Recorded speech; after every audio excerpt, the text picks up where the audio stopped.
Hola amantes de las plantas, bienvenidos a un nuevo vídeo de vuestro canal Lil Plants. Yo soy Lil y estoy encantada nuevamente de compartir con todos vosotros y vosotras el cuidado de una de las plantas de mi jardín. El día de hoy voy a hablarles sobre la suculenta Jade Golum, mejor conocida como la oreja de Shrek.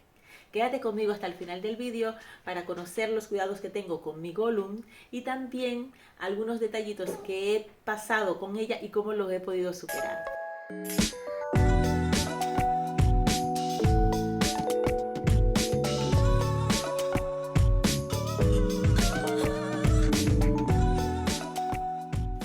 Muy bien, amantes de las plantas. Para empezar, decirles que la Jade Golum es una planta procedente de Sudáfrica.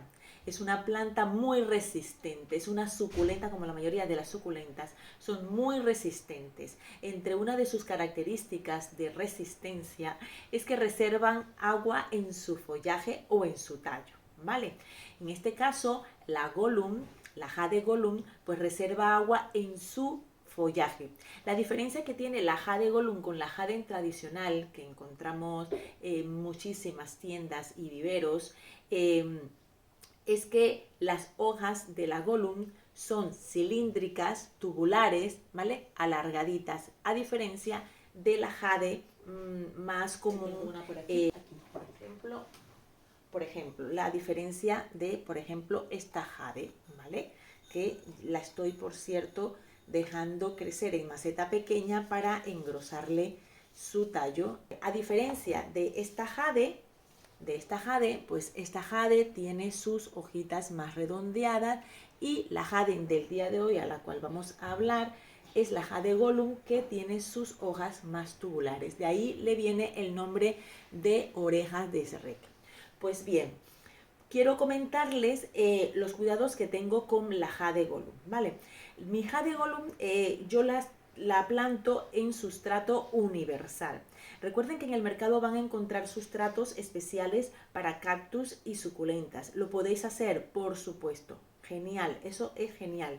Que si lo tenéis, lo hacéis y nuestra plantita va a estar espectacularmente bien. ¿Vale? Porque tiene unas características las cuales pues la planta le gusta y te va a prosperar muchísimo mejor. Pero también tú puedes crear un sustrato muy agradable para nuestra Golum en casa. Y es un sustrato universal al cual le vamos a añadir perlita, vermiculita, lo que vamos a conseguir que ese sustrato sea aún mucho más suelto para que pueda filtrar muy bien el agua y dejar las raíces de nuestra Golum bastante libres para que cuando las reguemos pues no conserve tanto el agua en un sustrato pasmoso, simplemente que reciba el agua y absorba el agua que necesita y la demás la pueda filtrar, y esto nos va a ayudar estos otros componentes como lo que es la perlita y la vermiculita. Yo también suelo acondicionar mi sustrato universal con un poco de fibra de coco, que no le va mal tampoco a la suculenta y ayuda a que el sustrato sea más esponjoso. En cuanto a la fertilización de la Golum, yo la fertilizo mucho más en los tiempos de primavera y verano, porque son los tiempos en los que ella te va a tomar muchísimo más tamaño, va a crecer y se va a reproducir con muchísima más fuerza. Luego en invierno, lo que es otoño e invierno, podemos bajar un poco esa fertilización sin problema. La podemos hacer, por ejemplo, no en todos los riegos, ¿vale? Yo la fertilizo en primavera y verano en todos los riegos, pero en otoño y invierno pues la voy escalando un poco la fertilización, a lo mejor 2 meses, ¿vale?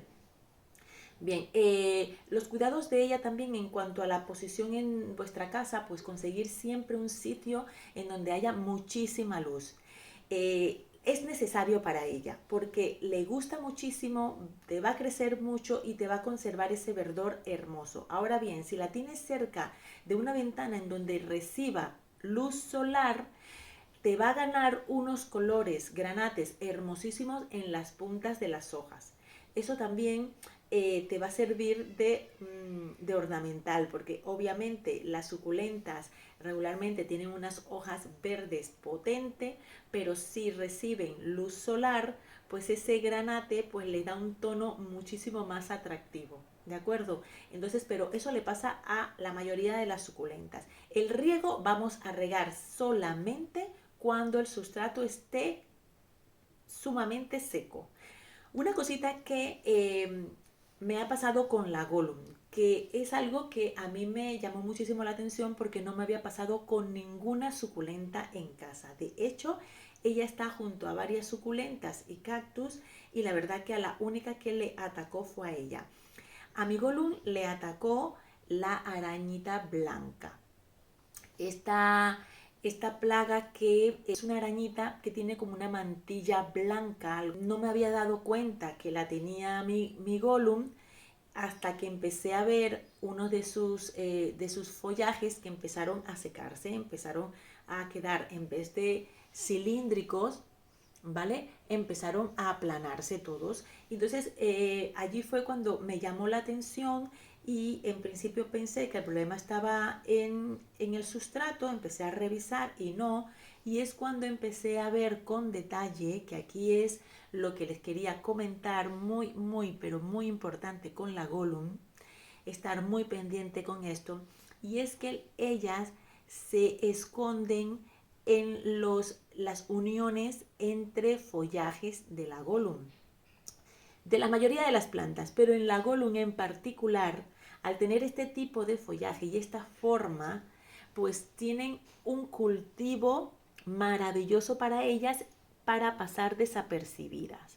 Entonces, es muy importante revisar entre los pegues que tienen los follajes de la Gollum porque ellas se meten por allí y la verdad que son bastante complicadas de encontrar si no las revisamos con detalle. Por ejemplo, por aquí, ¿se dan cuenta este enredo que hay allí de nuevas hojas? Pues ese sitio es fantástico para estas arañitas meterse y empezar desde adentro a chupar toda la savia de nuestra planta y la deja seca. Y en poco tiempo, si no nos damos cuenta y no la atacamos, se nos muere nuestra planta.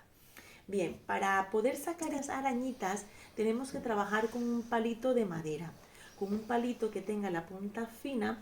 Digo siempre madera porque siempre son un poquito más respetuoso con nuestras plantas.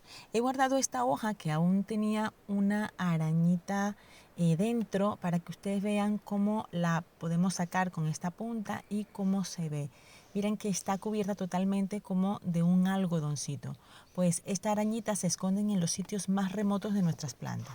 Después de retirar todas las arañitas manualmente, vamos a preparar nuestro producto para eliminarlas definitivamente. Yo utilizo medio litro de agua con 2 cucharadas grandes de jabón potásico. El jabón potásico lo podéis conseguir en supermercados y lo podéis disolver antes en el microondas porque es pastoso, o directamente lo introduces en el agua y él se va disolviendo poco a poco. En los sitios en donde encontramos esa arañita le vamos a dar con fuerza para hacer también una limpieza.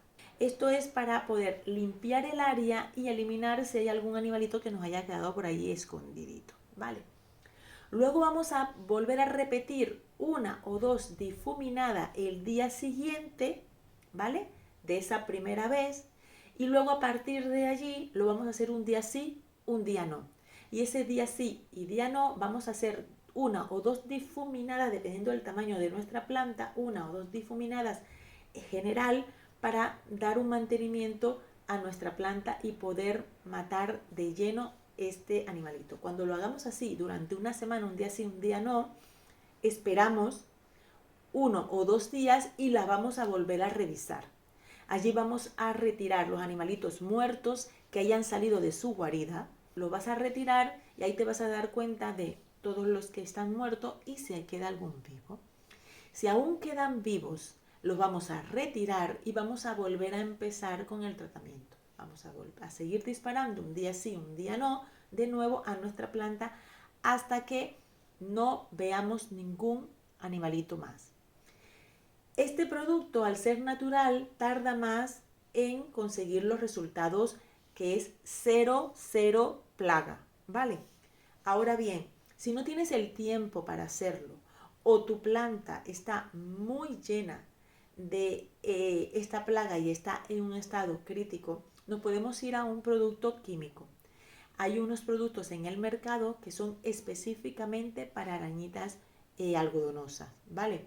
Esta es una plaga bastante común y van a encontrar productos para eliminarla fácilmente en el mercado.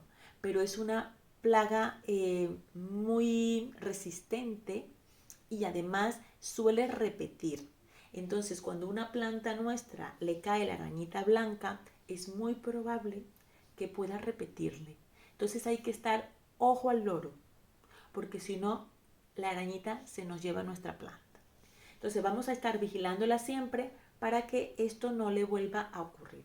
Otra cosa que vamos a hacer mientras el tratamiento es alejar nuestra planta de otras plantas para que no le puedan contagiar. Una de las cosas que yo hice fue que moví un poco las plantas de sitio, y las plantas que le dejé cerca de ella eran cactus, porque a los cactus las arañitas algodonosas no son tontas, no se les mete, no suelen irse a los cactus. Así pude cuidar las demás de la arañita. Ella está cerca de muchas otras plantas y ella fue la única a la cual le cayó la plaga de la arañita blanca. La única, por suerte. Entonces nada, esa fue la manera en la que yo eliminé la arañita algodonosa de mi Gollum. Cuéntame en los comentarios si te ha pasado y con qué productos has podido solucionar este problema de tu jardín. Pues nada, yo no creo que tenga ya más nada que comentarles. Si tenéis alguna pregunta, escribidmela, ¿vale? Que yo contesto todo, que es una planta bastante bonita y sobre todo muy peculiar, ¿vale? A mí me gusta mucho. Pues nada, yo espero que mi experiencia les haya ayudado y cualquier duda, cualquier pregunta que tengan, pues yo con muchísimo gusto les contesto aquí en comentarios. Pues muchísimas gracias por quedarte hasta el final del vídeo y nos vemos en uno próximo. Hasta luego.